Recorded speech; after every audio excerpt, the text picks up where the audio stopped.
انسان کی اصل طاقت۔ یونیورسٹی میں ایک دن ایک دوست غیر حاضر رہا۔ اگلے روز اس سے پوچھا گیا کہ کل کیوں نہیں آئے تو اس کا جواب بہت حیران کن اور کس حد تک ناقابل یقین تھا۔ کہنے لگے سستی سگریٹ پینے سے گلا خراب ہو گیا تھا۔ اس قدر نازک مزاجی کا ہم تو تصور بھی نہیں کر سکتے، لیکن کیونکہ اس کے ساتھ بیتی تھی سو ماننا پڑا۔ کچھ سال گزرے ہوں گے، انہی دوستوں کا انجینئرنگ کے بعد فوج کے PMA شارٹ کورس میں داخلہ ہو گیا۔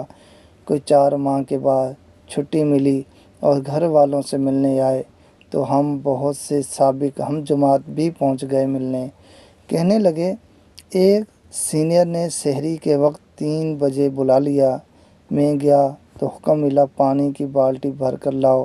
بالٹی لائی گئی۔ حکم ملا کہ اپنے اوپر انڈیل لو۔ حکم عدلولی کا وہاں تصور ہی نہیں، سو انڈیل لی گئی اور شب خوابی کے لباس میں ایبٹ آباد کی -2-3 درجے کی سردی میں صبح 3 بجے سے 6 بجے تک وہ اپنے سینئر کے دروازے کے باہر گیلے لباس میں کھڑا رہا۔ پوچھا اب اس قدر سختی برداشت کر لی اور بیمار نہیں ہوئے؟ تب تو سستا سگریٹ پینے سے گلا خراب ہو جاتا تھا۔ بولے حیرت تو یہی ہے کہ کچھ نہیں ہوا، بلکہ ہم لوگ تو وہاں باقاعدہ دعا کرتے ہیں بخار ہو جائے تو 1-2 روز پر مشق سے جان چھوٹ جائے، مگر پورے 4 ماہ کی تربیت میں ایک بار بھی بخار نہیں ہوا۔ آپ جاننا چاہتے ہیں کہ ایک ہی انسان کی قوت برداشت میں اس قدر تفاوت کیوں کر ممکن ہوا؟